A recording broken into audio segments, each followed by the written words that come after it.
Salut l'investisseur malin, j'espère que tu es en forme. Et oui, je suis encore habillé pareil simplement parce que je t'ai enchaîné 3 vidéos d'affilée que toi tu reçois avec un petit peu de délai à chaque fois. Mais moi j'en profite pour enchaîner. Je ne te cache pas que le temps devient très précieux en ce qui me concerne. On est rentré dans la période des déclarations d'impôts et on m'appelle tout le temps. Mais ça a au moins un mérite, c'est que du coup mon cerveau est parfaitement rodé pour pouvoir t'expliquer la fiscalité aujourd'hui des BIC. Donc on est toujours sur la série de vidéos sur la location meublée. Mais là, cette fois, aujourd'hui, on va parler du régime réel. Avant de démarrer d'ailleurs, tu vois, j'en profite, je fais une petite pause café. J'avais même pas eu le temps de finir. Avant de rentrer dans le détail du régime réel, d'ici le moment où tu verras cette vidéo, certainement que j'aurai sorti sur mon blog lesinvestisseurmalins.fr une offre pour toi. Raison pour laquelle aujourd'hui je ne te montre pas mon livre, puisqu'en réalité je vais pouvoir t'offrir le squelette de mon livre, c'est-à-dire les meilleurs passages avec également la préface de Christopher Wangen et la postface de mon ami Pierre Vandassi, docteur en sociologie et spécialiste de l'intelligence émotionnelle. C'est un cadeau que je te fais, j'espère que ça te plaira et puis tu verras, une fois que tu seras rentré dans le processus, il y a d'autres bonus et avantages pour toi qui me regardent. Je ferme cette parenthèse.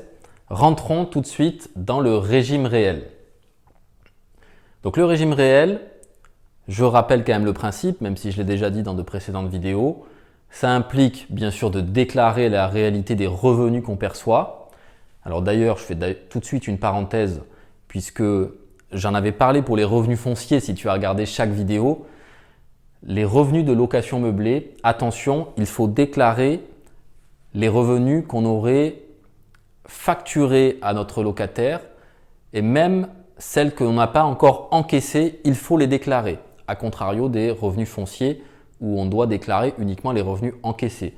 Là, si au mois de décembre de 2019, par exemple, tu avais fait une facture mais que tu ne l'avais pas encore perçue de ton locataire, il faut quand même déclarer ce revenu dans ton année 2019. Je referme cette parenthèse. Le gros avantage du régime réel, c'est bien sûr de pouvoir déduire les charges qu'on a sur son appartement. Donc là, ici, on va parler du régime réel. Donc on parle surtout du calcul fiscal, c'est-à-dire quel est le bénéfice ou le déficit qui sera taxé ou non en fonction des revenus et des charges. Et tu verras que pour le régime réel du LMNP, il y a un cadeau que nous fait l'État. C'est la possibilité, parce que l'administration fiscale considère les revenus BIC, en tout cas les revenus de location meublée, comme des revenus de commerçants, elle va nous donner le droit de faire ce qu'on appelle un amortissement comptable du bien immobilier. Allez, on rentre dans le détail.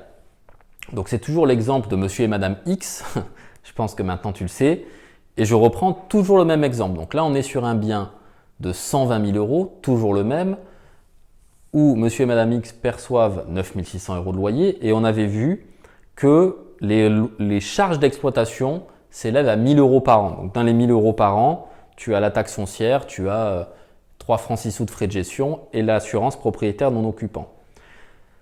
Et puis là, tu vois qu'il y a des charges qu'on n'avait jamais eues dans aucun des exemples précédents, puisque dès lors que tu es au régime réel de la location meublée, tu vas avoir avant d'avoir un avantage, tu as d'abord une conséquence négative, c'est que tu vas devoir payer ce qu'on appelle la CFE, la cotisation foncière des entreprises. Là, je t'ai mis 500 euros, ça te donne un ordre d'idée, mais ça peut être plus ou moins. C'est difficile à dire parce que ça dépend de la ville et de la région dans laquelle tu te situes. Donc, je t'ai quand même mis la CFE pour ne pas l'oublier. Je t'ai également mis en charge déductible la comptabilité, puisqu'en général, la plupart des investisseurs ne font pas le bilan comptable du loueur meublé tout seul, ils font appel à un expert comptable ou un comptable. Donc les experts comptables, en général, ils vont prendre des honoraires. Voilà, ça se situe entre 300 et 600 euros, on va dire, en fonction des régions, sachant que les bilans comptables sont très simples s'agissant de la location meublée. Et puis, parfois s'ajoutent ce qu'on appelle les frais du CGA, le centre de gestion agréé. Alors là, je ne te l'ai pas écrit, mais je te fais une parenthèse importante parce que justement, si tu es bénéficiaire en BIC, Si tu n'as pas adhéré à un centre de gestion agréé, attention parce que ton bénéfice peut être majoré de 25%.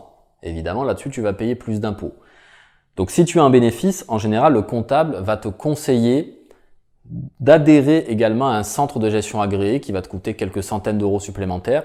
En revanche, l'avantage, c'est que ces frais-là, à la fois les frais de comptabilité et des frais de CGA, tu vas pouvoir les récupérer en impôts par le biais d'un crédit d'impôt. Je ferme cette parenthèse, puisque là, ça viendrait alourdir encore les explications et le discours. Mais je te l'ai dit, souviens-t'en parce que c'est quelque chose d'important.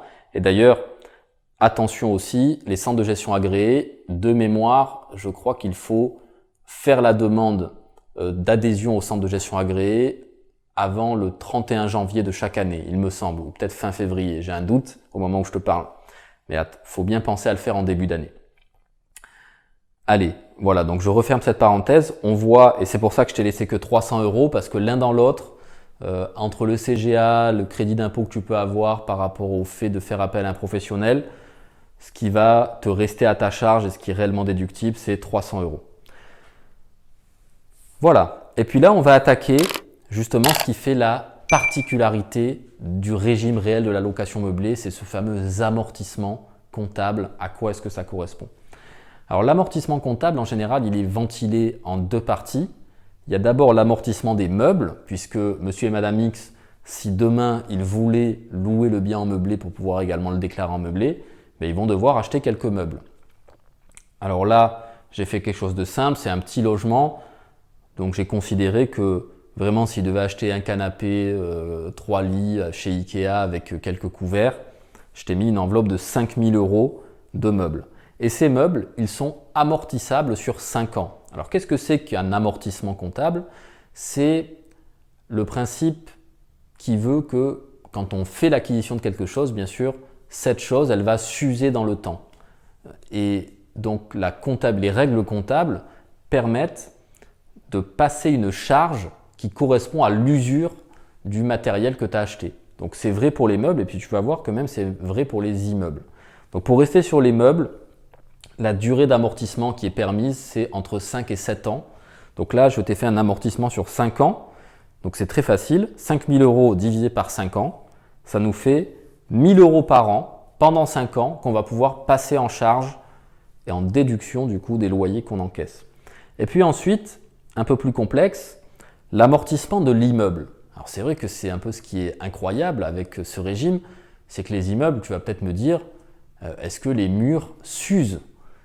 Je dirais même que parfois c'est souvent l'inverse, on le voit historiquement, l'immobilier tend à prendre de la valeur dans le temps et là on a une règle comptable qui nous permet de passer une charge qui correspond à l'usure de l'immeuble. Donc c'est ça qui est un peu miraculeux, c'est que cette charge, on a le droit de la déduire. Et en plus de ça, on a le droit de la déduire longtemps parce que l'amortissement, en général, la règle comptable dit qu'il peut se faire l'amortissement sur entre 25 et 50 ans.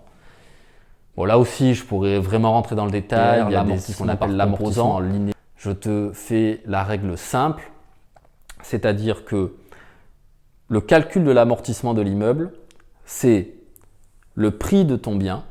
Donc là, j'ai pris 120 000 euros. Voilà, je n'ai pas mis les frais. Par contre, il ne faut pas oublier une chose, c'est que le terrain n'est pas amortissable. Donc la valeur du foncier sur lequel repose l'immeuble, celui-là n'est pas amortissable. Donc attention, là aussi, il y a une tolérance fiscale. En fonction des régions, des fois on dit qu'il faut décoter 10% du prix du bien, parfois 20% en fonction des régions. Donc voilà, là j'ai fait simple, je te l'ai multiplié par 0,85, ce qui veut dire que j'ai considéré que le terrain valait 15% du prix du bien. Donc tu fais 120 000 fois 0,85 pour enlever les 15% de valeur du terrain. Et ça, je l'ai divisé sur 25 ans. Certains le font sur 20 ans, c'est la méthode, on va dire, la plus agressive. C'est théoriquement possible. Pour l'instant, l'administration fiscale ne remet pas en question cette durée d'amortissement qui est considérée comme courte. Évidemment, c'est intéressant pour les investisseurs parce que plus la durée d'amortissement est courte, plus le montant de la charge qu'on va déduire sera importante. Donc là, j'ai pris 25 ans pour rester raisonnable. Donc si tu fais 120 000 fois 0,85 et que tu divises par 25 ans, ça fait 4 080 euros que tu peux passer en charge. Et ce qui est génial, c'est que ces deux charges-là, au total, ça fait plus de 5 000 euros. cette charge-là, comme tu l'auras compris, elle n'existe pas lorsque tu es en revenu de location nu. En revenu foncier, tu ne peux pas faire ça. Là, c'est parce que tu as le privilège du commerçant. Donc du coup, ça nous donne quoi? Ça nous fait un total de charges déductibles de 6 880 €. Après le calcul du bénéfice, désormais tu le sais le faire, c'est les produits, c'est-à-dire les revenus moins les charges, ça nous fait un bénéfice de 2 720 €. Ce bénéfice, après, comment est-ce qu'on le traite? Eh bien, on va devoir le soumettre, toujours pareil, à la tranche marginale d'imposition, plus les prélèvements sociaux. % du prix du bien, parfois 20 en fonction des régions. Donc voilà, là j'ai fait simple, je te l'ai multiplié par 0,85, ce qui veut dire que j'ai considéré que le terrain valait 15% du prix du bien. Donc tu fais 120 000 fois 0,85 pour enlever les 15% de valeur du terrain. Et ça, je l'ai divisé sur 25 ans. Certains le font sur 20 ans, c'est la méthode, on va dire, la plus agressive. C'est théoriquement possible. Pour l'instant, l'administration fiscale ne remet pas en question cette durée d'amortissement qui est considérée comme courte. Évidemment, c'est intéressant pour les investisseurs parce que plus la durée d'amortissement est courte, plus le montant de la charge qu'on va déduire sera importante. Donc là, j'ai pris 25 ans pour rester raisonnable. Donc si tu fais 120 000 fois 0,85 et que tu divises par 25 ans, ça fait 4 080 € que tu peux passer en charge. Et ce qui est génial, c'est que ces deux charges-là, au total, ça fait plus de 5 000 €. Cette charge-là, comme tu l'auras compris, elle n'existe pas lorsque tu es en revenu de location nu. En revenu foncier, tu ne peux pas faire ça. Là, c'est parce que tu as le privilège du commerçant. Donc du coup, ça nous donne quoi? Ça nous fait un total de charges déductibles de 6 880 €. Après le calcul du bénéfice, désormais tu le sais le faire, c'est les produits, c'est-à-dire les revenus moins les charges, ça nous fait un bénéfice de 2 720 €. Ce bénéfice, après, comment est-ce qu'on le traite? Eh bien, on va devoir le soumettre, toujours pareil, à la tranche marginale d'imposition, plus les prélèvements sociaux. Monsieur et Madame X sont dans une tranche à 30%, donc je fais 2 720 fois 30%, ça nous fait 816 € d'impôt sur le revenu, lié uniquement à ces loyers. Et ne jamais oublier les contributions sociales, 17,2. Donc ça fait 2 720 € fois 17,2%, ça nous fait 468 € de prélèvements sociaux. Donc au total, la fiscalité qu'on supporte sur cet investissement, ça nous fait 1 284 €. Je t'ai fait tout en bas un comparatif très rapide avec tous les cas qu'on a vus précédemment pour Monsieur et Madame X. Et là, on constate quand même que les écarts sont très importants en fonction des régimes.